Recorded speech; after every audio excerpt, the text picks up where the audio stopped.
बपतिस्मा हमें खुदा के साथ मिलाता है। बपतिस्मा हमारे गुनाहों को दूर करता है। बपतिस्मा लेने से हम एक नए इंसान बन जाते हैं। आज हम बात करेंगे बपतिस्मे के बारे में। बपतिस्मा क्या है, बपतिस्मा किस वजह से लेना चाहिए और बपतिस्मा क्यों लेना चाहिए। आज कुछ लोग कहते हैं कि हम मसीही हैं, हम यीशु मसीह की तालीम पर अमल करते हैं, हम मसीह में शामिल हैं, हम मसीह के लोग हैं। मगर बाइबल मुक़द्दस हमें यीशु के शागिर्द बनने के बारे में क्या हदायत करती है।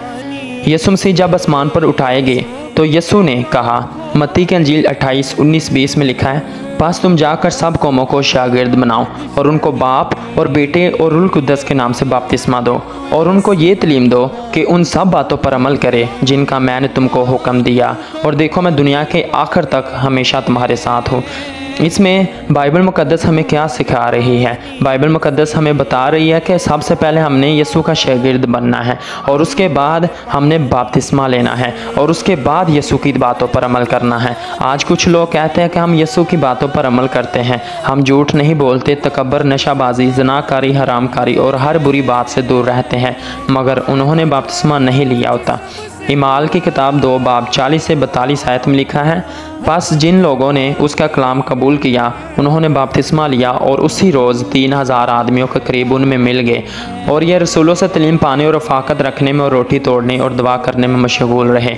इस आयत में हमें पता चलता है कि जब उन्होंने बपतिस्मा लिया तो फिर उनके मतलब के शागिर्दों में शामिल हुए। बपतिस्मे से पहले वो शागिर्दों में शामिल नहीं हुए थे और ना वो रफ़ाकत रखते थे और ना रोटी तोड़ते थे और ना दुआ करते थे। इस आयत में हमें पता चलता है कि हमें बपतिस्मे के बाद क्या क्या करना चाहिए। बपतिस्मा से पहले ना तो वो मसीह की कलीसिया में शामिल थे, ना वो रोटी और रफ़ाकत रखते थे। आज कुछ लोग बपतिस्मा नहीं लेते मगर वो चर्च भी जाते हैं, रफ़ाकत भी रखते हैं और रोटी तोड़ने मतलब के शारबानी में शामिल भी होते हैं और कहते हैं कि हम मसीह की कलीसिया में शामिल हैं। नहीं मेरे अजीज़ों, ये बाइबल की तालीम नहीं है। जब तक हम बपतिस्मा नहीं लेते हम मसीह की कलीसिया में शामिल नहीं होते।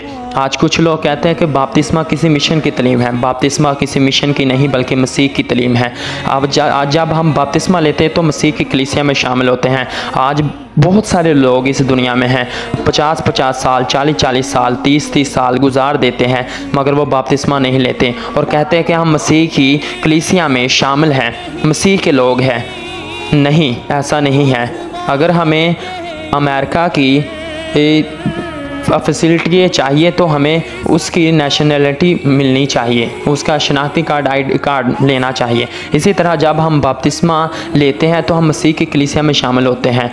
जब हम बपतिस्मा लेते हैं तभी हम यीशु के शागिर्द कहलाते हैं, तभी हम यीशु से प्यार करते हैं और जो यीशु ने हमारे साथ वादे किए हैं वो खुदा हमारी ज़िंदगी में पूरा करता है। आज हमें चाहिए कि बपतिस्मा ले और मसीह की कलीसिया में शामिल हो।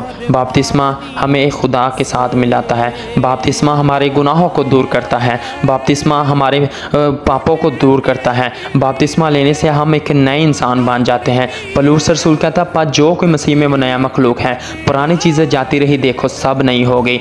वो बच्चा जो बपतिस्मा लेता है वो मसीह में नया मखलूक हो जाता है। जब हम बपतिस्मा लेते हैं तो हम मसीह में नए होते हैं, हमारी नई ज़िंदगी शामिल हो, हमारी नई ज़िंदगी मसीह के साथ गुजरनी शुरू हो जाती है। जब हम बपतिस्मा लेते हैं तो हम मसीह के साथ हर रोज़ पैदा होते हैं और मरते हैं। जब हम बपतिस्मा नहीं लेते तो हम पुरानी इंसानियत में होते हैं, हम गुनाहों में होते हैं। मगर बपतिस्मा जब हम ले लेते हैं तो खुदा हमें नया बना देता है। आज ये आपका फ़ैसला है कि आपने बपतिस्मा लेना है या नहीं लेना। अगर आप बपतिस्मा लोगे तो खुदा की मसीह की कलीसिया में शामिल होगे। बपतिस्मा किसी मिशन की तालीम नहीं है बल्कि बपतिस्मा बाइबल की तालीम है, बपतिस्मा मसीह की तालीम है। बपतिस्मे के बगैर हम मसीह है ही नहीं। जब तक हम बपतिस्मा नहीं लेते हम मसीह के लोग नहीं हैं, हम मसीह में शामिल नहीं हैं, हम मसीह की बादशाही में शामिल एंटर नहीं हो सकते। आज हमें चाहिए कि बपतिस्मा लें और मसीह की तालीम पर अमल करें। आमीन। वो तो जिस्मानी है, उसे जो पैदा से जो पैदा होते हैं।